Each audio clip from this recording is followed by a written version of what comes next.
C'était une journée ordinaire au Grand-Duché de Bland. Le jeune chef de la famille Bland, Légrin Bland, s'occupait de ses affaires, jusqu'à ce que sa paix soit troublée par le chant d'un coq. Et devant ses yeux, il y avait déjà une fille aux cheveux roux, c'est Chouer Nétri, fille de la famille Nétri du Sud. Le jeune duc la regarda avec un regard froid et perçant. Soudain, Chouer, les yeux écarquillés, offrit des œufs au duc. La proposition de la jeune fille a dérouté Légrin, mais il n'a même pas haussé un sourcil. Les papillons dans le ventre de Chouer devinrent fous de joie parce que le grand-duc la regardait. Et maintenant, elle invite déjà l'Ingrain à lui tenir la main. Ce à quoi il soupire lourdement et lève les yeux au ciel, ne comprenant pas ce dont cette fille aux cheveux roux a besoin. Chouer ne peut pas être arrêtée. Alors elle demande au grand-duc son autographe, promettant d'en faire un héritage familial. Elle remet les feuilles de papier qu'elle avait déjà préparées pendant qu'elle conduisait. Cependant, cela ne touche pas l'âme du froid Légrin et il ordonne aux gardes de l'emmener. 2 hommes grands et forts étaient sur le point d'emmener Chouer quand soudain elle cria. Se libérant de la forte emprise des gardes, la jeune fille se précipita vers le duc. Elle sortit une boîte en velours bleu contenant une bague avec un gros diamant. À ce moment précis, Chouer s'est mis à genoux et a invité Légrin à l'épouser. La bague était vraiment magnifique et le diamant brillait tellement qu'il semblait pouvoir éclairer toute la pièce. La jeune fille était allongée dans sa chambre, regardant la bague et pensait que même la demande en mariage ne touchait pas le froid duc. Elle comprit que tout ne pouvait pas être si simple, car Légrin Bland était loin d'être simple. Même les gardes du duché de Bland sont intimidés. Cependant, cette courageuse rousse n'a pas peur des difficultés. Ce n'est pas pour rien qu'elle a parcouru un si long chemin. Le grand-duc Légrin Blanc est le personnage principal du roman La Princesse Fleurie. Il a hérité de la capacité d'utiliser les émotions dans les techniques d'épée, mais il a perdu tous ses sens à cause de la fréquence croissante des expéditions visant à supprimer les monstres. Allongée dans son lit dans le corps de l'héroïne du roman La Princesse Fleurie, Chouer Nétri, la jeune fille se souvient de la façon dont les gens la traitaient dans la vraie vie. Elle était toujours entourée de ceux qui voulaient pas seulement profiter de sa gentillesse. Elle voulait être privée de toute émotion, juste pour ne pas se sentir si malheureuse. Ce n'est qu'en lisant le roman La Princesse Fleurie qu'elle a pu échapper aux problèmes du monde. Elle est devenue une fan dévouée du duc de Légrin.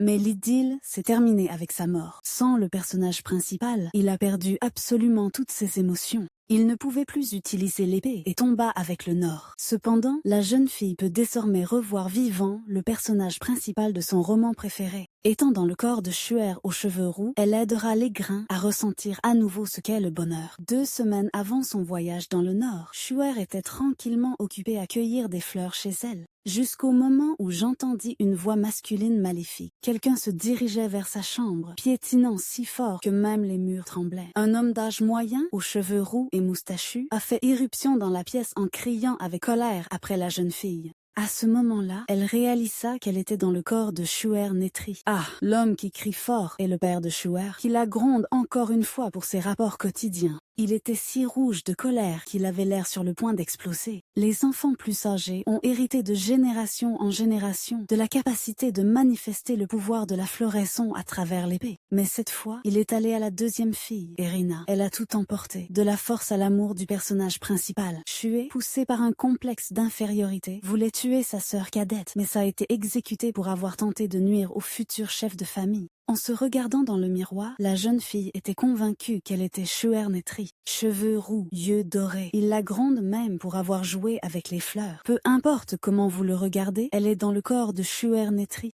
Et puis elle réalise, si elle est toujours en vie, alors le duc n'est pas mort non plus. Il pourra vivre lorsqu'il retrouvera ses émotions, et Chouer l'y aidera, même si dans le roman original, il avait des sentiments pour Irina. Les pensées de la jeune fille sont interrompues par le bruit des talons des femmes. Une fille en costume blanc décoré d'ornements dorés entre dans la pièce. Une épée inhabituelle est attachée à sa ceinture d'épée, et dans sa main droite, elle tient le drapeau rouge des chevaliers impériaux. Le visage en colère de l'homme se transforme immédiatement en un sourire. Cette fille est sa plus jeune fille, Irina. Il commence à se demander comment s'est passé le dîner avec la famille impériale. Irina transmet à son père tous les vœux de sa majesté. Chouer remarque le drapeau qu'Erin tient et il se souvient que dans le roman, Légrin mourra 1 an après que le drapeau aura été accroché dans la salle. La jeune fille commence à douter de pouvoir convaincre Irina dans 1 an, car, comme elle le comprend, leur relation est terrible. Le père n'a pas non plus d'amour pour sa fille aînée. Par conséquent, Chouer décide de rompre tous les liens et de recommencer.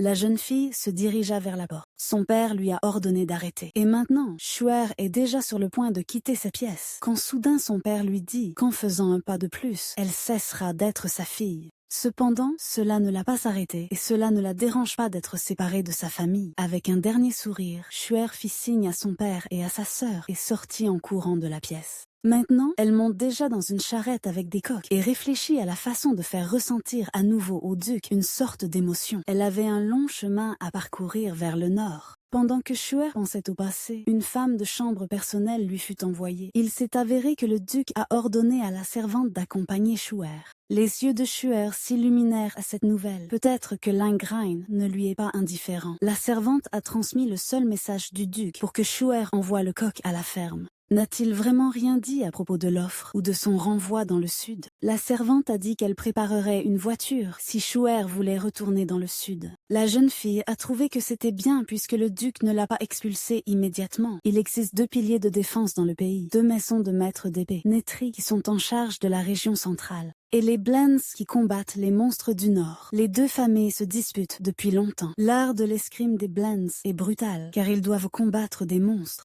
Cela provoque la peur et l'inquiétude chez les gens. À un moment donné, même la gestion de la défense de la région centrale est devenue une personne maîtrisant le style de Blenda. La famille Netri considérait cela comme une menace pour son existence, et le conflit dure depuis plusieurs générations. La femme de chambre a suggéré à Shuer de se reposer après un si long voyage. Mais la seule préoccupation de la rousse était de savoir si elle pourrait voir le duc le soir. Ses yeux bleus, le regard froid avec lequel il la regarde, l'uniforme strict, tout cela a rendu Shuer fou. Elle partageait son admiration avec la servante, mais elle ne comprenait pas pourquoi elle aimait tant le duc. La servante était plus intéressée par la façon dont Shuer voyageait jusqu'au nord sur une charrette. Elle lui demanda également si elle aimait vraiment sa seigneurie. Ce à quoi Shuer, rayonnant de bonheur, répondit « Bien sûr ». Elle a expliqué que le duc la motive par son existence même. Dans le passé, elle quittait souvent la maison pour être seule. Seules les pensées de la vie du grand-duc l'ont aidée à se remettre sur pied. Soudain, Shuer croisa les mains comme si elle pensait à quelque chose et a interrogé la femme de chambre sur l'emploi du temps quotidien du duc. À cette époque, dans le bureau du duc Langrein, Jess Bellion, capitaine des Blonde Knights, a expliqué comment Shuer avait récemment été séparé de sa famille.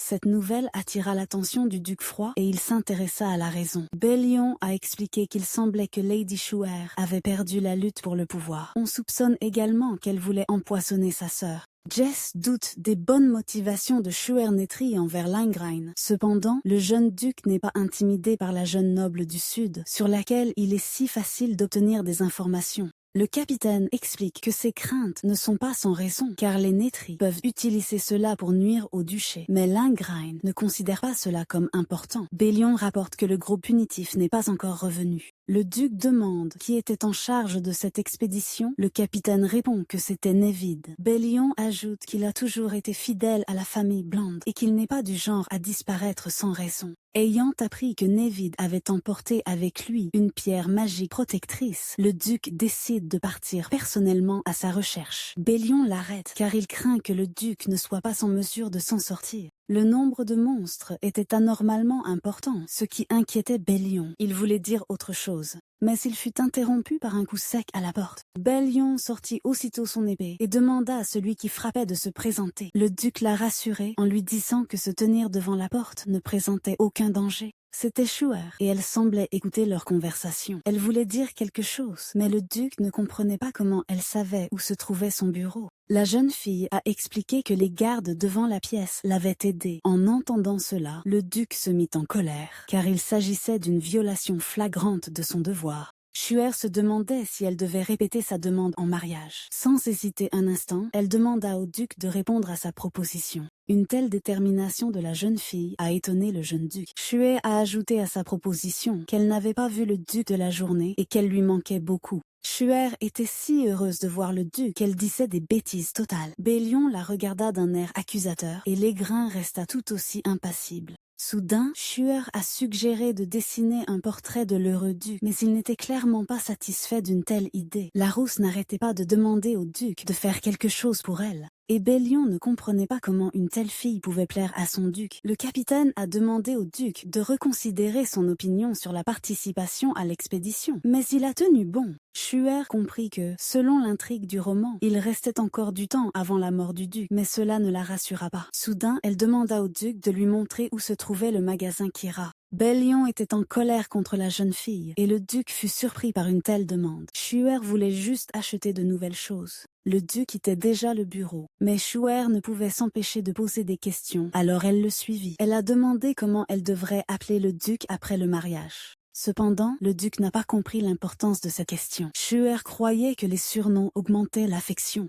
Elle-même ne voulait pas gâcher son nom avec des surnoms, mais si le duc part en expédition, elle doit lui donner au moins quelques sentiments. La jeune fille a expliqué au duc que les surnoms aideraient leur relation à devenir plus forte. Le duc proposa d'en discuter à son retour. Schuer était heureux que le duc n'ait pas rejeté l'idée. Pour fêter ça, elle a offert un câlin au duc. Bien qu'il ait été choqué, il ne l'a toujours pas montré. Jess ne faisait pas confiance aux roux, mais ce n'était pas une mauvaise personne. Dans le roman original, à la mort de l'Aigrain, il était le seul à rechercher le corps du duc, même dans le blizzard. Schuer se rassura que le duc irait bien, car il avait Jess fiable à ses côtés. Bellion craignait toujours que le duc ne soit pas capable d'utiliser l'épée. Il ne devrait donc pas participer à l'expédition. Mais le duc assura à Jess qu'il ne devait pas s'inquiéter de cette expédition. Le duc a-t-il ressenti quelque chose? Il a dit à Jess que Lady Schuer était imprudente. Bellion s'est empressé de supposer que le duc était ennuyé, que la dame ait proposé immédiatement à son arrivée. Plusieurs jours se sont écoulés. Schuer regarda les cadres que Célie avait préparés. Elle a parcouru image après image. Schuer était déterminée à peindre un portrait du duc et il laisserait son empreinte digitale. Et finalement, elle a trouvé un cadre approprié pour le portrait. Célie a prévenu la dame que sur un cadre aussi grand, l'empreinte digitale ressemblerait à un point. Mais cela n'a pas arrêté Schuer. Après tout, le duc a déclaré qu'il écouterait tous ses souhaits afin qu'elle ne puisse pas manquer sa chance. Célie a préparé ce que Schuer avait demandé. C'est une chemise pour le duc. On ne sait pas pourquoi elle Schuer, mais elle prépare clairement quelque chose. Soudain, un fort son de trompette se fit entendre, signalant que le grand-duc revient de l'expédition. Célie n'eut même pas le temps de cligner des yeux. Et Schuer s'est déjà dépêchée de rencontrer le duc. Elle voulait y aller elle-même, mais Célie a insisté pour accompagner la dame. Et puis, tête baissée, Schuer a couru à la rencontre du duc, et Célie pouvait à peine la suivre. Tous les domestiques descendirent à la rencontre de leur duc, et dans cette foule, Schuer n'a pas immédiatement vu le duc. Elle aperçut le capitaine Bellion, puis un grand jeune homme au regard froid. C'était le duc. Soudain, la silhouette du duc fut masquée par un type aux cheveux blonds. Il regarda directement Schuer. Il a dit quelque chose sur la façon dont Schuer lui avait sauvé la vie, mais la jeune fille n'a pas compris de quoi il parlait. Et la jeune fille ne se souvenait pas d'un tel personnage dans le roman original. Le gosse est présenté comme étant Nevid Mawson, puis a répété que Schuer lui avait sauvé la vie. Le duc interrompit Nevid et avertit Schuer qu'il était un mauvais parleur. La jeune fille était si heureuse de revoir le duc qu'elle n'écouta même pas ce qu'il disait. Le duc suggéra de lui parler plus tard, car ses vêtements étaient un couvert de traces de monstres. Schuer offrit au duc une nouvelle chemise en échange des vêtements souillés. Tout le monde autour a été choqué par cette proposition. Schuer a ajouté que cette chemise est exactement la même que celle que porte le duc. L'Aigrain ne comprenait pas comment elle savait ce qu'il portait. Il s'avère que Schuer a interrogé les gens du manoir à ce sujet. Le duc était curieux de savoir ce que Schuer ferait de ses vêtements sales, et Jess était une fois de plus convaincue que Schuer était étrange. La jeune fille va sauver les vêtements sales du duc. Le duc fut stupéfait par une telle déclaration. Et Jess ne comprenait pas pourquoi Schuer devait garder les vêtements sales du duc. La jeune fille a expliqué cela en disant qu'elle ne pouvait pas voir le duc tous les jours, donc elle s'en souviendrait en regardant ses vêtements. Sans écouter la fin, le duc ordonna à Schuer de l'attendre dans le bureau et partit. Schuer était heureuse parce qu'il semblait que son plan avait fonctionné. La jeune fille était assise dans le bureau du duc. Veut-il vraiment lui donner un autographe et une empreinte digitale? La porte du bureau s'ouvrit enfin et le duc entra. Il portait une chemise et un gilet neuf. Le duc était absent depuis plusieurs jours et le comportement de Schuer n'a pas changé pendant ces jours. Elle est toujours bruyante, énergique et toujours souriante. Le duc était gêné par sa gaieté éternelle. Schuer n'est pas douée pour tout, mais elle était sûre que le portrait du duc serait génial. Fait-elle vraiment partie de ceux qui sont fiers de leur seul talent? Schuer remarqua le morceau de papier apporté par le duc. Le duc se rappela que la dame voulait sa signature, mais maintenant, elle voulait ses vêtements. Elle promet qu'elle la traitera avec soin, mais le comportement de la jeune fille dit le contraire au duc. Shuer était déjà prêt à donner au duc la chemise préparée et à recevoir son uniforme sale, mais le duc l'en empêcha. Shuer pourra recevoir les vêtements du duc en appoussant sa signature sur ce même papier. Tout cela ressemblait à une sorte de contrat. Shuer n'est pas du genre à lire de tels papiers, alors elle s'est empressée de signer. Mais elle parvenait quand même à lire ce qui était écrit en majuscules. Telle fut la réponse du duc à sa demande en mariage. Ils ont conclu un contrat de mariage. Shuer pensait que tout cela n'était qu'un rêve. Le duc ne la chassa pas et accepta même de l'épouser. La jeune fille était prête à se gifler pour se réveiller, mais le duc l'en empêcha. Shuer se demandait si elle porterait le nom de famille du duc si elle l'épousait. Le duc a expliqué que cela se produirait après avoir suivi toute la procédure. Shuer était au songe, car cela signifiait qu'elle pourrait voir le duc dormir. L'obsession de Shuer pour le duc ne le ravissait pas, mais la jeune fille l'a rassurée en lui disant qu'elle n'avait pas l'intention de lui faire du mal. Elle veut juste le voir dormir. Le comportement étrange de Shuer rendit le duc nerveux et il lui a demandé de rester la même car elle suscitait en lui au moins quelques sentiments. Shuer ne comprenait pas ce qui n'allait pas dans son comportement car elle était toujours sincère et réelle. Le duc est prêt à réaliser tous les caprices de Shuer afin de retrouver ses émotions. Shuer est prêt à énerver le duc si seulement il ressent quelque chose. Leidrin a prévenu la jeune fille que leur relation serait au niveau des épouses officielles et rien de plus. Mais Shuer sera heureux, même si le duc lui fait juste signe une fois par semaine. Il lui suffit de le regarder de côté. Shuer est prêt à œuvrer pour un avenir radieux pour le duc et le Nord. Pour le duc, tout cela n'avait aucun sens. Shuer voulait clarifier quelque chose. Le duc a dit qu'elle pouvait tout faire et qu'elle devait donc profiter de l'occasion. La jeune fille aurait pu demander n'importe quoi, mais elle a insisté pour que le duc change de chemise et de stylo-plume. Shuer continuait à paraître étrange aux yeux du duc. Le soir, les gars de l'armée du duc ont entraîné leur talent d'escrime. Shuer vint leur dire que le duc acceptait sa demande en mariage. En entendant cette nouvelle, les gars ont été surpris. Shuer a ajouté que le palais impérial recevrait le certificat de mariage la semaine prochaine. Ensuite, tous les gars ont couru pour féliciter la fille pour un tel événement. Le majordome Pétain et la femme de chambre Joséphine ne restèrent pas à l'écart, et ils se précipitèrent également pour féliciter la dame. Ils se réjouissaient que leur duc trouve enfin le bonheur dans sa vie personnelle, mais leur idée de ce mariage différait de la réalité. Le blond s'est empressé de traiter Shuer de duchesse, mais elle a insisté pour qu'il ne change pas l'adresse. Le capitaine Bellion était mécontent que les gars soient occupés à des conversations dénuées de sens au lieu de s'entraîner. Shuer apprit de Jess que le duc viendrait également bientôt s'entraîner. La jeune fille était ravie de cette nouvelle, car elle voulait depuis longtemps voir le duc avec une épée. Mais Bellion a déclaré qu'il est peu probable que le duc s'entraîne personnellement, car il n'a pas besoin de formation de base. Shuer écouta attentivement Jess parler des incroyables compétences d'épée du duc. Le capitaine se figea une seconde lorsqu'il vit le duc entrer dans la salle d'entraînement. Il a commencé à expliquer au duc que tous les gars étaient inquiets pour lui et qu'il ne pouvait donc pas se concentrer sur l'entraînement. Shuer se retourna et vit le beau duc debout derrière elle. À son tour, il ne comprenait pas ce que la jeune fille faisait sur le terrain d'entraînement. Les serviteurs saluèrent le duc, et Shuer ne pouvait pas le quitter des yeux, comme si elle ne l'avait pas vu depuis une éternité. Elle a dit qu'elle avait chaud, ce qui n'était pas surprenant, car elle portait la cape que le duc porte lors de ses expéditions. Shuer l'a demandé à Sally. En échange, elle a laissé un nouveau stylo sur la table.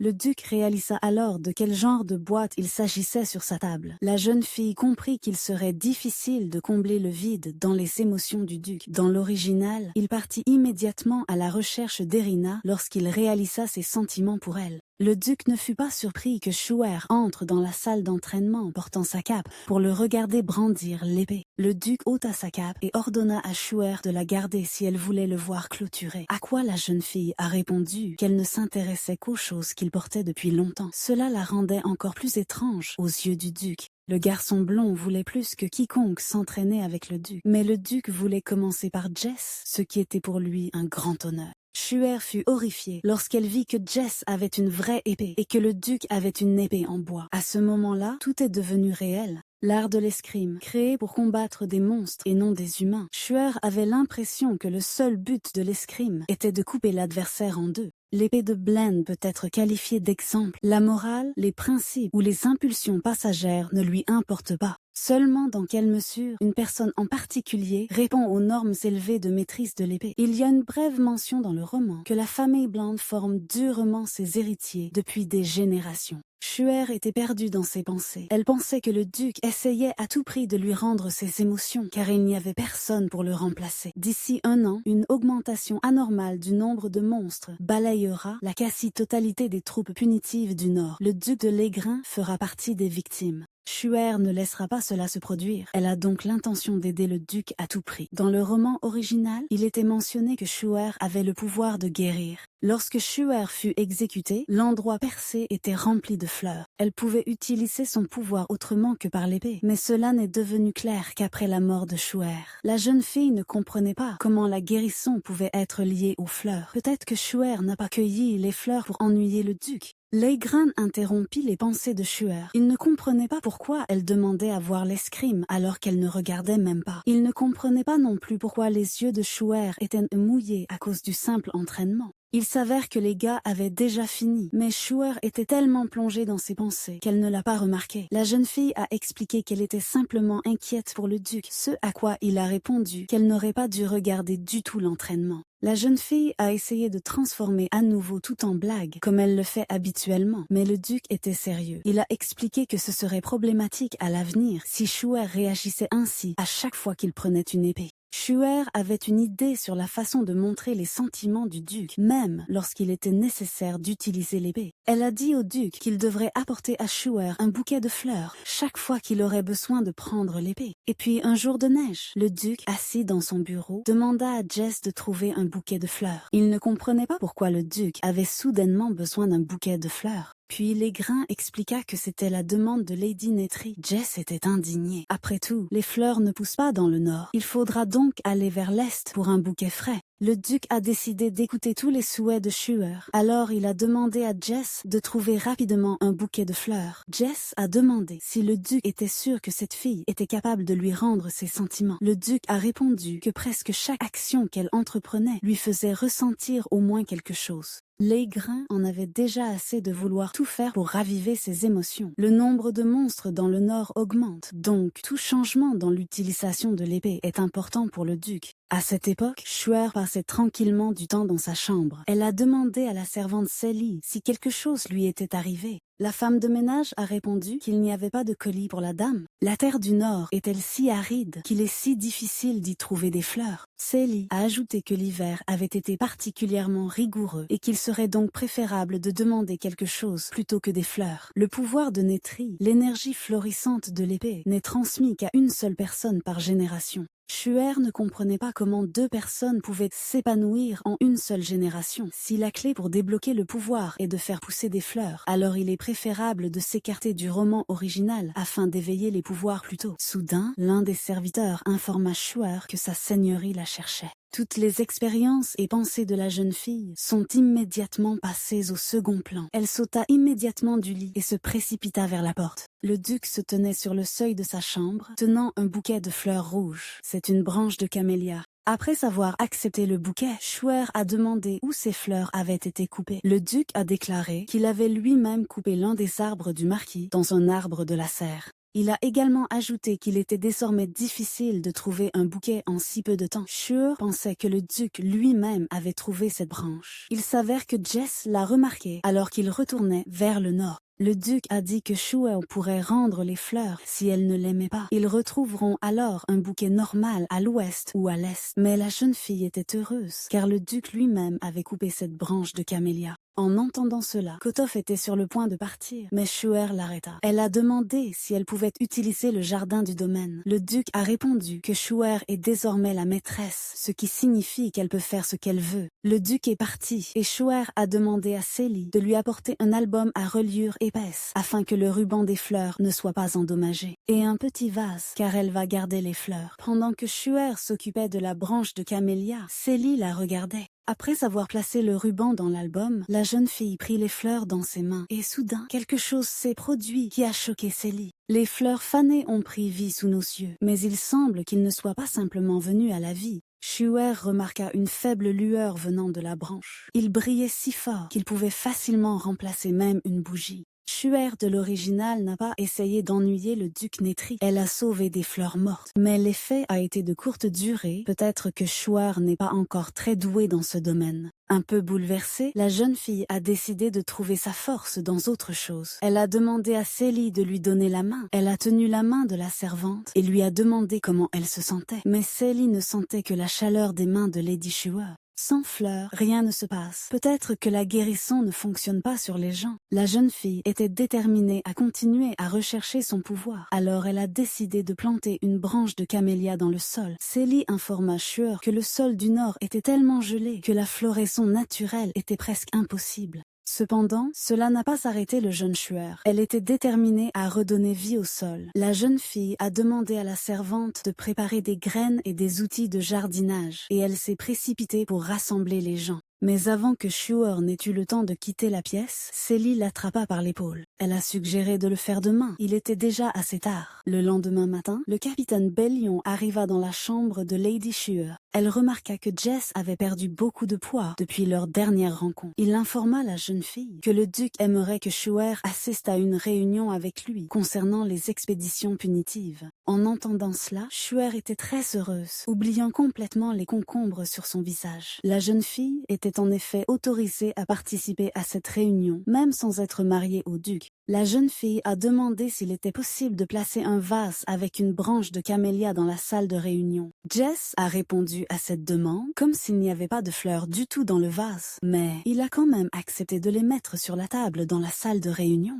Il s'avère que Célie était au courant de la réunion, alors elle a commencé à préparer Lady Shuer à l'avance. La réunion rassemble des chefs de famille de toute la région et discute des questions urgentes pour l'ensemble du Nord. Célie a averti Shuer qu'elle devrait essayer de laisser une bonne impression, en particulier aux propriétaires de la tour magique. Pour Shuer, l'essentiel est d'avoir l'air le plus fort et de n'avoir peur de rien. Déjà prête, la jeune fille était assise dans le bureau et le regardait travailler. Tandis que les drains étaient immergés dans son œuvre, Shuer était complètement immergé en lui. La jeune fille a interrogé le duc sur le stylo qu'elle lui avait donné. Il m'a répondu que le manche n'était pas de la bonne longueur pour lui. La jeune fille a également commandé une commode pour le duc afin que ses affaires ne soient pas couvertes de poussière. À ce moment, les domestiques devant la porte informèrent le duc et Shuer qu'il était temps d'aller à la réunion. Leydrin tendit la main à Shuer pour qu'il l'accompagne. Pour lui, c'était un geste ordinaire, mais pour Shuer, une telle action de la part du duc a provoqué une tempête d'émotions.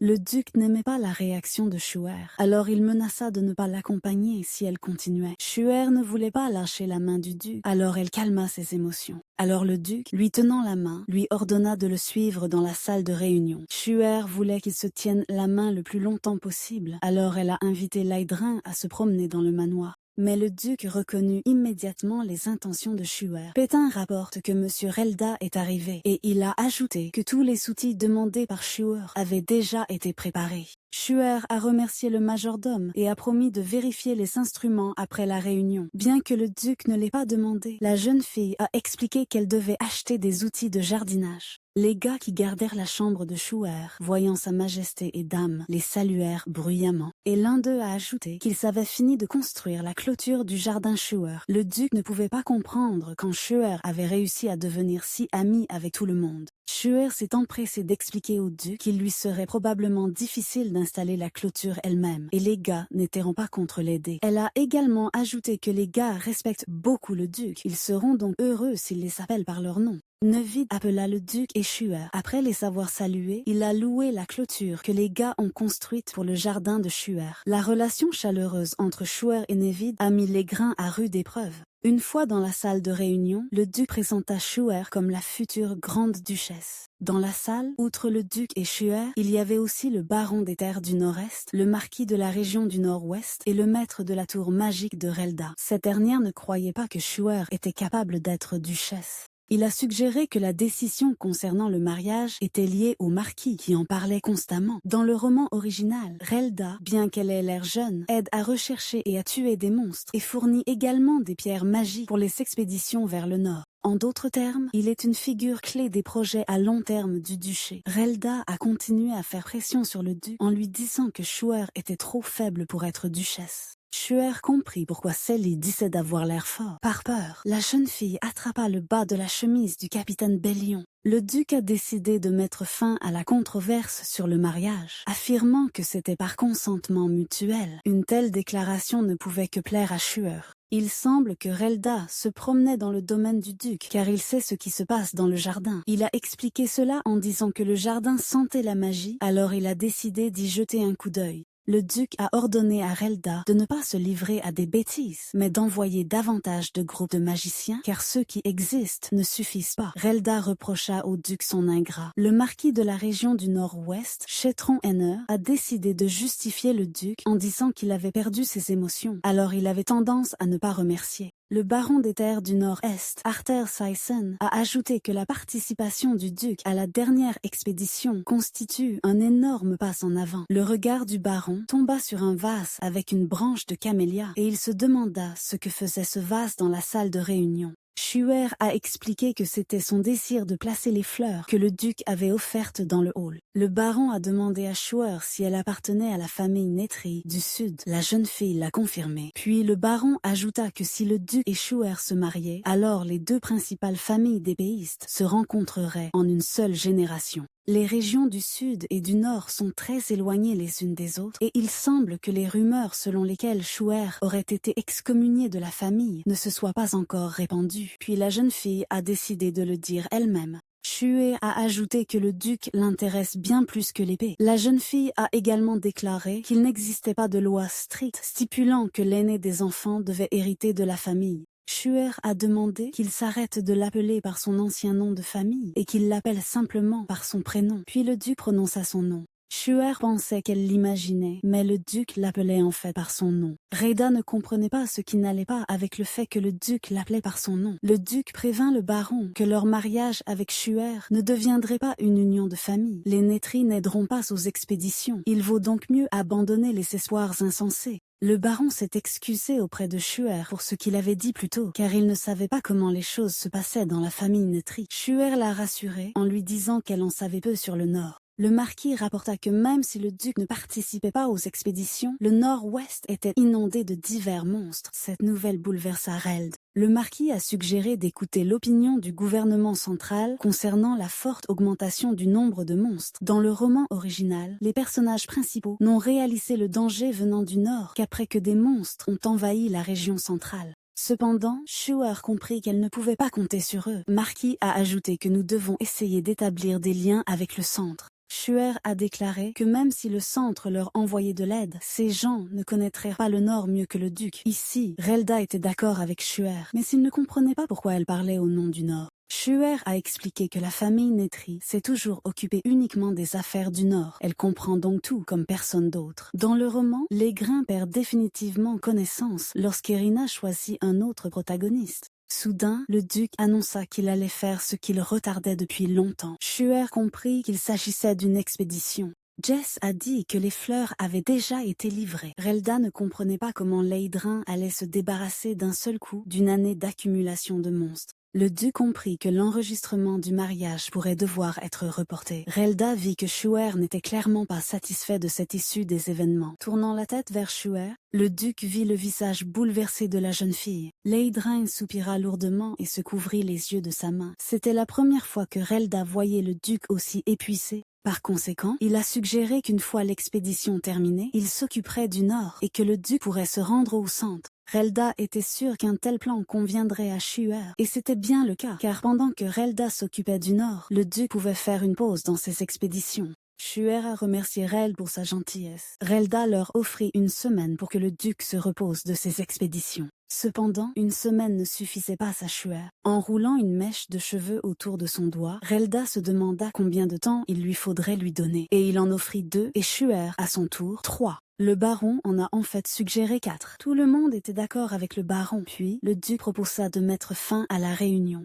Encore un jour de neige dans le nord. Shuer testait la résistance de la clôture du jardin. Sally l'a convaincu que si la clôture avait été fabriquée par Nevid, alors elle était définitivement solide. Soudain, les filles ont été dérangées par quelqu'un derrière elles. C'étaient les gars de la sécurité. Ils tenaient des instruments à la main. Shuer a déclaré que la clôture s'est avérée encore meilleure que ce à quoi elle s'attendait. Les outils que les gars ont apportés sont ceux que Shuer a demandé. Ils ont également apporté l'épée en bois du duc de sa séance d'entraînement avec Jess. L'homme blond a réussi à l'enlever immédiatement après le combat. Célie a dit à la duchesse que les meubles faits à la main prennent beaucoup de temps et qu'ils doivent donc demander aux artisans d'accélérer. Cependant, Shuer a insisté pour que tout soit fait minutieusement, quoique longuement. Shuer voulait vraiment garder la branche de camélia que le duc lui avait donnée, et le gars la comprenait, car il gardait aussi l'épée que le duc lui avait donnée. Le duc faisait ses affaires dans son bureau comme d'habitude. Relda s'allongea sur le canapé du bureau du duc et lut quelque chose avec intérêt. Soudain, Relda interrompit les affaires du duc en entamant une conversation sur le personnage de Shuer. Elle lui paraissait plutôt bien élevée. Il trouvait étrange la rapidité avec laquelle la réunion d'aujourd'hui s'était déroulée. Le duc ne voyait pas l'utilité de le retarder puisque tous les problèmes avaient été résolus. Relda a également demandé comment les choses se passaient avec l'expédition. Le duc ne comprenait pas pourquoi Relda continuait de s'asseoir dans son bureau et de poser un tas de questions. Le gars a décidé de rester jusqu'à ce que le duc et Lady Shuer reviennent à leur sens. Cela ne lui ressemblait pas, car il ne quitte généralement pas la tour. Leydrin était reconnaissant à Relda d'avoir assisté à la réunion d'aujourd'hui. Relda a répondu qu'il était venu uniquement à cause du jardin, même si au final il n'y a ressenti aucune énergie noire. Le duc continua à vaquer à ses occupations et Relda resta silencieuse pendant un moment. Et puis il se tourna vers le duc, le regardant avec de grands yeux innocents. Le duc n'a pas compris ce que le gars voulait réaliser, alors on lui a ordonné d'échouer. Puis Relda a décidé de prendre un moment et de parler seul avec Shuer. Le duc répéta qu'il devait se perdre, et un instant plus tard, ce fut comme si Reld n'y avait jamais été. Le duc soupira lourdement et continua de fouiller dans les journaux. La servante informa Lady Shuer que des fleurs du duc étaient déjà dans sa chambre. En entendant cela, la jeune fille était sur le point de jeter la branche de camélia avec laquelle elle s'épilait et de courir dans la pièce. Cependant, Relda apparut brusquement à côté d'elle. Une apparition si soudaine du gars a un peu effrayé Shuer. Relda commença à parler de la façon dont il ressentait une étrange énergie magique venant du jardin. Il se rendit compte que la cause semblait être la branche de camélia rouge. Relda a en fait ressenti un faible flux d'énergie provenant de cette plante. Shuer avait peur que Relda puisse faire quelque chose à la fleur, alors elle essaya de détourner son attention. La jeune fille lui a ordonné de ne s'approcher sous aucun prétexte de la branche de camélia. Profitant de l'instant, Shuer a demandé si Reld avait des pierres qui contrôlaient la température. Le gars a pensé et s'est souvenu qu'il avait vraiment de telles pierres. Mais il ne pouvait pas se contenter de les donner. Il avait besoin de quelque chose en retour. Relda a expliqué à Shuer que les pierres de contrôle de la température étaient considérées comme rares. Shuer a compris que le nombre de pierres magiques est limité et qu'il y a encore moins de personnes capables de donner du pouvoir à ces pierres. Ensuite, la fille a offert Relda en échange de fleurs nétries qui donnent de l'énergie noire. Cependant, le gars n'était pas satisfait d'une telle offre. La jeune fille comprit qu'elle se méfiait de Reld, mais s'essaya quand même de le convaincre qu'on pouvait lui faire confiance. Relda était sûre que ce n'était pas Shuer qui avait hérité du pouvoir de la famille Nétri. La jeune fille lui a dit que ce n'était pas en vain qu'il ressentait un pouvoir magique, car la branche de camélia qu'elle avait plantée brille même la nuit. En entendant cela, Relda ne croyait même pas que cette branche avait réellement des propriétés magiques. Shuer se sentait drôle à cause de la réaction du gars. Relda a accepté de donner des pierres magiques en échange de fleurs. La jeune fille était si heureuse qu'elle était prête à offrir à Relda autant de fleurs qu'elle le souhaitait. Elle avait tellement peur de perdre le premier cadeau du duc, mais grâce à Relda, elle pourra garder les fleurs. Shuer a averti le gars de faire attention aux fleurs. La jeune fille avait autre chose à faire, alors sans s'arrêter une seconde, elle s'éloigna précipitamment, laissant Reld regarder les fleurs. Le gars était ennuyé que toutes les conversations avec Shuer se terminent par le duc. Relda pensait que son affection pour les grains dépassait les limites, mais pouvait-on appeler cela de l'amour? Il semblerait que le maître de la tour magique ait éveillé la curiosité. Lady Shuer se précipitait déjà vers sa chambre, ne remarquant rien sur son chemin. Elle a couru et a imaginé quel bouquet serait là. À l'entrée de la chambre, Jess l'attendait déjà, qui l'accompagnerait. En ouvrant la porte, la jeune fille fut stupéfaite par le choc. Le duc se tenait dans une pièce parsemée de fleurs diverses. En entendant la porte s'ouvrir, le duc se retourna. Shuer n'en croyait pas ses yeux. Le duc expliqua qu'il ne s'attendait pas à ce que Relda s'occupe du nord. Il ordonna donc de préparer toutes les fleurs possibles. La jeune fille comprit. Un tel nombre de fleurs signifiait que pendant l'expédition, le duc utiliserait l'épée plus d'une fois. C'est pourquoi j'ai demandé combien de temps le duc serait absent. Le duc a dit que grâce à Relda, il pourrait le faire en 1 semaine. Alors la jeune fille demanda au duc de faire un pas vers la gauche. Il ne comprit pas pourquoi, mais fit quand même un pas. La jeune fille lui a alors dit de prendre la fleur et de la tourner à 9 heures. Pour Leidrain, tout cela semblait étrange. Shuer était étonné de voir à quel point l'uniforme du duc noir et la rose rouge se combinaient magnifiquement. Le duc n'était plus surpris par le comportement de Shuer. Il resta donc calme. La jeune fille a informé le duc que Relda partagerait les pierres de contrôle de la température avec elle. Le duc fut choqué que Relda accepte si facilement de renoncer aux pierres. Soudain, il y eut un bruit comme si quelqu'un était tombé. Relda tomba soudainement à l'endroit où se trouvaient les fleurs. Le gars en a écrasé quelques-uns. En voyant cette photo, Shuer n'a pas pu retenir ses larmes. Ces fleurs étaient si importantes pour elle qu'elle a même préparé un album pour emballer les bouquets. Relda ne comprenait pas pourquoi Shuer avait tant d'émotions envers les fleurs ordinaires. La jeune fille commença à mettre de l'ordre dans le papier, froissé sur le moment à cause des émotions. Shuer ne pouvait pas le faire et ne pouvait pas arrêter de pleurer. S'étant un peu calmée, elle demanda à Reld pourquoi il était venu. Il s'avère que le gars n'est venu que chercher des fleurs de camélia dans la salle de réunion. Mais il n'était toujours pas rassuré par l'idée que le papier du duc était bien plus important pour Shuer que la santé de Reld. Le duc lui demanda de se calmer avant que la situation n'empire. Sortant un mouchoir, Leidrain le tendit à Shuer pour qu'elle puisse essuyer ses larmes.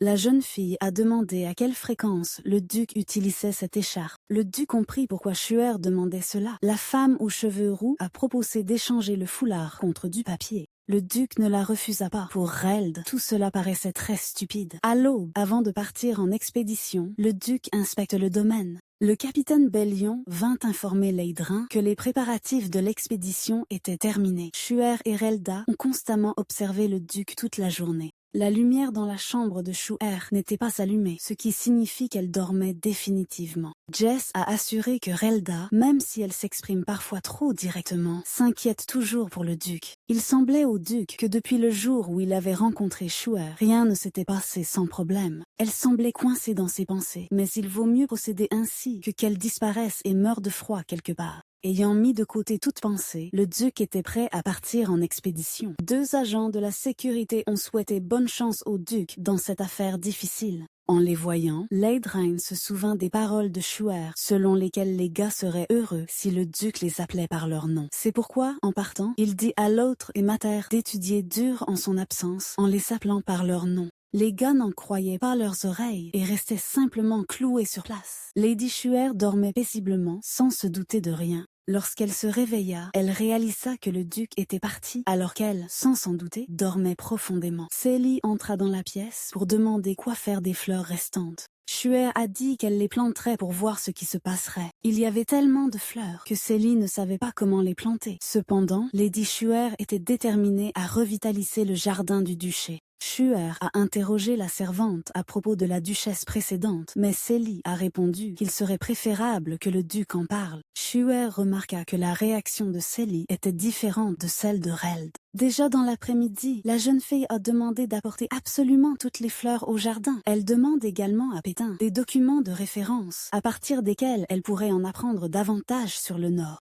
Les servantes et le majordome furent choqués par la demande de Lady Shuer. Elle expliqua qu'elle ne devait pas commettre d'erreur si elle voulait rester avec le duc. Pétain a expliqué qu'il s'occupe actuellement des affaires de la défunte duchesse. C'est lui qui s'est occupé de la famille Bland pendant de nombreuses années. Shuer se demanda alors si Pétain avait vu l'enfance du duc. Le majordome considérait en fait Leidrain comme un très petit enfant. En apprenant cela, Shuer commença à poser des questions sur l'enfance du duc. Pétain s'apprête à raconter une longue histoire sur la famille Bland. Pour Shuer, cette information n'était pas intéressante, elle n'a donc pas s'écouté de trop près. À ce moment, quelque part dans les montagnes, Jess remarqua que le duc se comportait étrangement. Leidrain se sentit soudain mal à l'aise. Il lui semblait que tout cela était dû au monstre. Au palais, Pétain continue de parler de la famille blanche. Schuer a suggéré à Célie de s'échapper de cette histoire ennuyeuse et de se rendre dans le jardin. Soudain, la camomille dans la main de la jeune fille a explosé. Il semblerait qu'elle ait accidentellement utilisé son pouvoir. Célie a été choquée par ce qu'elle a vu. Schuer se demandait si le duc accepterait de porter un uniforme blanc. Célie était sûre que le duc serait d'accord. En s'approchant de la fenêtre, la jeune fille aperçut la silhouette de quelqu'un dans le jardin. Je pense que c'était Relda. La jeune fille se souvint qu'il lui devait des pierres magiques, alors elle se précipita immédiatement vers lui. À mesure qu'elle se rapprochait de Relda, Schuer ne comprenait rien. Quand est-il devenu si grand? Schuer se glissa silencieusement derrière lui, ce qui effraya un peu le gars. Schuer se figea sous le choc, car Relda était complètement différente de celle que Schuer avait vue la dernière fois. Il s'est avéré que le gars est revenu pour rendre les pierres. Un grand nombre de pierres ne peuvent pas s'être créées rapidement, mais la quantité fabriquée par Relda devrait être suffisante. Schuer était très heureux et a remercié le gars pour son aide. Elle a ensuite demandé si Relda pouvait utiliser la magie d'enregistrement. La jeune fille est prête à lui offrir une camomille en retour. Relda prit la fleur et demanda pourquoi Schuer avait besoin des pierres d'enregistrement dans le nord. Schuer a dit qu'elle voulait enregistrer le duc dans un uniforme blanc. Pour Relda, une telle idée semblait stupide et ne valait pas une marguerite. La jeune fille a expliqué qu'elle voulait préserver le moment où le duc serait en uniforme blanc, quand soudain, la servante a dit à Schuer que toutes les fleurs avaient déjà été apportées. Relda ne comprenait toujours pas pourquoi la jeune fille était si intéressée par l'uniforme blanc du duc.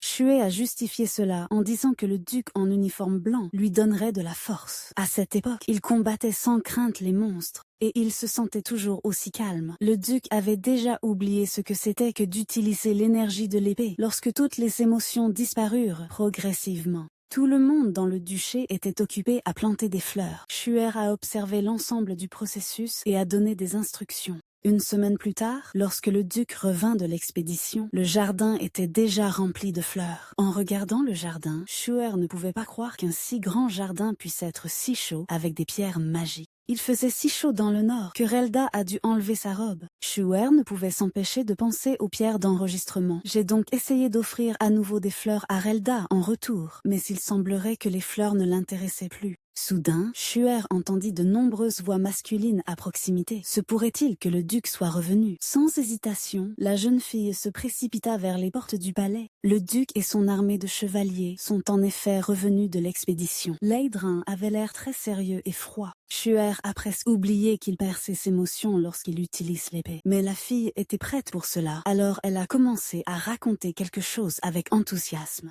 Pendant que le duc était absent, elle vérifia son emploi du temps. Il s'est avéré qu'il passe beaucoup de temps dans son bureau, doté d'une grande fenêtre d'où il peut voir le jardin. Le duc se méfie de ce qu'il entend. Mais Schuer l'a rassurée en lui disant qu'elle n'avait pas touché à ses documents, mais seulement à une chaise et quelques meubles. Alors qu'il s'approchait du jardin, Schuer couvrit les yeux du duc avec ses mains. Jess ne s'attendait pas à voir autant de fleurs dans le nord. La jeune fille a dit qu'elle avait planté les fleurs offertes par le duc. Le duc n'était pas du tout impressionné, mais Schuer était sûr que lorsqu'il verrait le jardin depuis la fenêtre du bureau, il serait certainement étonné. Mais même en regardant le jardin depuis la fenêtre du bureau, le duc n'a pas été choqué. Il lui semblait que Schuer restait la même enfant qu'avant l'expédition. Leydrin avait l'impression qu'il était le seul à avoir changé durant cette période. Pour lui, le monde entier semblait dénué de sens. Le duc remarqua que les armoiries de la famille, accrochées au-dessus de la cheminée, étaient différentes. Soudain, depuis la fenêtre, le duc entendit quelqu'un l'appeler. Schuer se tenait dans le jardin, agitant largement ses bras et souriant, appelant le duc. Le duc ne comprenait pas pourquoi elle était si heureuse. Schuer a demandé au duc de regarder l'ensemble du jardin. En y regardant de plus près, Leydrin comprit de quoi Schuer parlait. Le jardin était en effet bien visible depuis la fenêtre du bureau du duc. La jeune fille souhaitait également placer une statue du duc au centre. Le duc prétendit que tout cela ne l'intéressait pas. Mais Schuer le fit quand même sourire pendant une seconde. C'était la première fois qu'il voyait le monde aussi coloré. Le jour est venu de partir pour le centre. Relda et Célie ont chassé Schuer et le duc. Avant de partir, Schuer a décidé de demander à Reld pourquoi il changeait d'apparence. Il a juste ri. Le duc a déclaré que Relda faisait semblant d'être petite pour manipuler les autres. La calèche avec le duc et Shuer partit. Un long voyage les attendait jusqu'au centre. Shuer a immédiatement demandé au duc où il pouvait trouver des informations sur la famille Bland.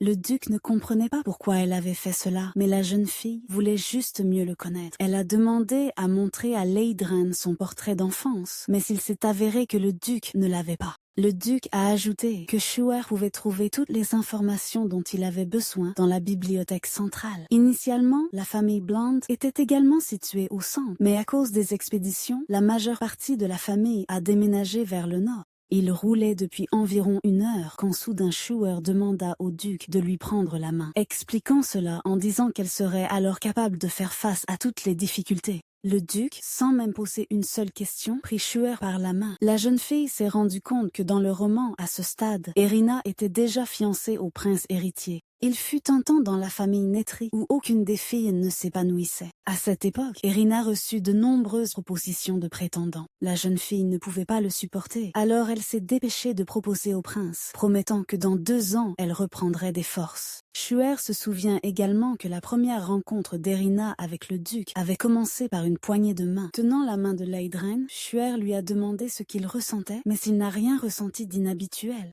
Est-ce qu'elle fait vraiment quelque chose de mal? Parce qu'avec Erina, tout était différent. Le reste du temps, la jeune fille pensait qu'elle ne serait pas en mesure de remplacer le personnage principal et qu'il était peu probable qu'Erina accède au pouvoir du vivant de Shuer. Finalement, la voiture avec le duc et Shuer arriva au centre. C'était la première fois que Shuer allait au centre et elle réalisa que c'était très différent du nord. Un jeune homme en veste rouge s'est approché du couple immédiatement après leur descente de voiture. Le duc l'appela Son Altesse, puis Shuer comprit. C'était le prince, le personnage principal du roman, choisi par Erina et aimé du Shuer original. Silcaro Vaker ne s'attendait pas à ce que le duc n'arrive pas seul au centre. La jeune fille salua son Altesse et le duc la présenta comme sa partenaire de vie. Cette nouvelle était nouvelle pour le prince Silcaro. Il a invité le couple à se joindre au goûter. Shuer ne comprenait pas pourquoi le prince agissait comme s'il la voyait pour la première fois. Après tout, il était impossible de ne pas connaître les sentiments du Shuer original. Elle les montrait trop clairement. Le duc allait refuser le thé, mais le prince ajouta que la fille du marquis Henner était également avec eux. Alors Leydren accepta de rester un peu. Le prince s'empressa de présenter Shuer et Betty Henner. Shuer a remarqué qu'elle ressemblait beaucoup à son père. Il s'est avéré qu'Erina était également présente à ce goûter. Elle s'est présentée comme le 2e commandant des chevaliers impériaux, et avec un sourire narquois, elle dit qu'elle était heureuse de voir sa sœur. Shuer lui répondit de la même manière. Le prince entendit ce qu'Erina disait et réalisa à qui Shuer lui rappelait. Erina n'a-t-elle pas vraiment dit au prince que Shuer avait été excommunié de sa famille? Shuer remarqua que le prince n'était dérangé par rien, mais Erina était clairement mal à l'aise. Le prince décida d'interroger le duc sur sa récente expédition. Il a suggéré que les filles parlent de leurs affaires et que lui et le duc discutèrent de l'expédition dans un autre endroit. Shuer ne voulait pas que le duc aille quelque part et craignait que le moment de la poignée de main n'arrive maintenant. Après tout, il s'est avéré qu'Erina voulait également participer à la conversation sur l'expédition. Shuer a demandé une dernière fois au duc, avant de partir, de ne pas tenir la main d'autres personnes. Le duc ne comprenait pas pourquoi il y avait de telles restrictions. Shuer a menacé de l'appeler affectueusement devant les autres s'il désobéissait à son ordre. Puis, Leydren a accepté. Le prince Silcaro croyait que le duc et Shuer étaient vraiment faits l'un pour l'autre. Erina traitait ce couple avec mépris. Shuer et Betty sont restés pour discuter de sujets féminins autour d'une tasse de thé. La fille du marquis décida de demander de quoi Shuer était tombé amoureux du duc. La jeune fille a immédiatement répondu qu'elle aimait le côté cool de Leydren. Shuer a commencé à parler de la façon dont le duc était responsable, patient et disposé à écouter les autres, et Betty a écouté tout cela en retenant son souffle. Shuer se souvint que le duc croissait souvent les bras après avoir fait 2 pas. C'est l'une de ses habitudes que seule Shuer connaît. Elle a dit à Betty que le 13e cil de Leydren était légèrement plus long que les autres et lui a demandé de garder le secret. La blonde n'arrivait pas à croire que Shuer gardait un œil sur chaque petit détail concernant le duc, mais elle aime vraiment observer les changements sur le visage du duc. Les filles n'ont pas remarqué le retour du prince Silcaro et du duc. Shuer remarqua qu'Erina n'était pas avec eux. Le prince expliqua que son épouse avait des affaires urgentes à régler. Le duc regarda Shuer sans détourner le regard, tandis que le prince racontait quelque chose avec beaucoup d'enthousiasme. Shuer était gênée par le regard du duc, mais elle ne détourna pas non plus le regard. Silcaro a demandé aux invités de ne pas se sentir accablés et de profiter du banquet en l'honneur du retour du duc. Le jour du banquet arriva. Shuer et Leidran reçurent une chambre pour 2 personnes, ce qui ne pouvait que plaire à la jeune fille. Prêt pour la soirée, Shuer regarda le duc se préparer. Alors qu'il enfilait ses gants, Shuer décida de demander pourquoi le duc les portait toujours. Leidran a expliqué qu'ils étaient importants pour les épéistes afin d'éviter les coupures inutiles. Enfilant ses gants, il prit la main de Shuer et lui demanda si elle serait à l'aise pour faire ça. La jeune fille était folle de la façon dont le duc prenait soin de lui-même et des autres. La jeune fille était inquiète en arrivant au centre, mais à côté du duc, elle n'avait rien à craindre. Elle avait hâte de voir Leidran dormir. Le type qui se tenait près de la porte présenta le duc Leidran et Lady Shuer aux personnes présentes dans le hall. Shuer était séparé de la famille et aurait dû être appelé par son nom, mais ils ne l'ont pas fait pour des raisons évidentes. Après tout, c'est une fille exilée qui est revenue en tant que grande duchesse. De nombreuses familles peuvent être en colère si une fille sans nom de famille adopte une telle position. En marchant avec le duc dans le couloir, Shuer remarqua comment les gens chuchotaient. Elle commença à craindre que Leidran entende les rumeurs et les croie. Mais le duc ne croit que ce qu'il voit en personne, donc il ne se soucie pas de ce que disent les autres. Il la regarda droit dans les yeux et lui tint fermement la main pendant qu'il disait cela. Et Shuer comprit que le duc ne pouvait pas mentir en disant de telles choses. Le duc voulait dire autre chose, mais Shuer vit avec sa vision périphérique que quelqu'un les regardait. L'autre, ses maters, était également présent au banquet. Soudain, Erina entra dans la salle, attirant l'attention des gars. Elle est venue saluer Shuer et le duc. Elle s'est également excusée de les avoir quittés le matin, ajoutant que le père craint que Shuer doive se marier sans dot. Mais le père n'avait rien à craindre car Shuer avait une dot. Erina ne pouvait pas croire que sa sœur avait une sorte de dot. Shuer pensa au même coq avec lequel elle était venue chez le duc dans le nord. Erina a compris que Shuer ne pouvait rien avoir, car elle est repartie les mains vides. Shuer a dit au duc de parler aux autres invités pendant qu'elle parlait à sa sœur. Au début, le duc ne voulait pas laisser Shuer seul, mais vu comment les gars dans le hall le regardaient avec intérêt, il décida de venir discuter avec eux. Shuer, regardant droit dans les yeux d'Erina, lui a demandé si elle pensait que le duc était beau. Erina était en colère contre le comportement arrogant de Shuer. La rousse était agacée par la façon dont sa sœur regardait Leidran. Erina ne comprenait pas pourquoi Shuer posait cette question. Et, décidant qu'elle était jalouse du duc, elle dit qu'elle était déjà fiancée au prince Silcaro pour que Shuer se calme. Shuer lui a sarcastiquement souhaité une vie conjugale heureuse dans la capitale. Le duc observait la conversation des filles pendant tout ce temps, essayant de comprendre de quoi elles parlaient. Remarquant le regard de Leidran sur elle, Shuer lui montra le cœur de ses mains. Les mains d'Erina se serrèrent en point de colère contre sa sœur. La rousse comprit qu'Erina et le prince n'étaient non pas proches. Alors elle observa sa réaction avec moquerie. Erina n'en pouvait plus. Et elle s'empressa de quitter la salle où se déroulait le banquet. Betty Henner était là aussi, et il lui semblait que Shuer et Erina avaient une conversation tendue. Shuer était heureux de voir des visages familiers lors de l'événement. Elle a essayé de rassurer Betty en lui disant qu'il n'y avait pas lieu de s'inquiéter de sa relation avec sa sœur, car elle allait bientôt partir pour le nord. Mais Betty n'a pas compris pourquoi Erina était si impolie envers Lady Shuer, même si tout le monde parle de son gentil caractère. Shuer s'intéressait aux filles qui se tenaient à côté de Betty. Ensuite, la jeune fille a présenté ses amis proches. La fille aux cheveux violets s'est présentée comme Annabel Lytton, ajoutant ce qu'elle avait entendu parler de Shuer une fois. Shuer ne pouvait pas comprendre que la duchesse de la région centrale ait pu entendre parler d'elle. Annabel a déclaré que son nom de famille avant le mariage était Sizen. Shuer réalisa qu'elle était la fille du baron Arthur. La femme rousse n'aurait pas pensé qu'Annabel était mariée, car elle a l'air si jeune et en plus, elle a déjà un fils. Betty présenta ensuite la jeune fille qui se tenait à sa droite. Elle était la fille du comte de la région centrale. Elle s'appelait Sol Matthew. La duchesse Lytton a secrètement déclaré à Shuer qu'Erina essayait de rassembler tous les nobles de la capitale autour d'elle. La noblesse centrale est divisée entre ceux qui soutiennent la famille Anetri, pour ceux qui ont étudié le style blend mais qui vivent au centre. Il y a aussi des partisans du prince héritier Silcaro et des nœuds qui ne soutiennent pas les groupes précédents. En fait, les neutres n'approuvent pas l'influence de la famille Bland au centre. Les neutres sont des proies idéales pour Erina et ses invitations à des réunions sont une méthode de recrutement, une des étapes de l'isolement complet du Nord.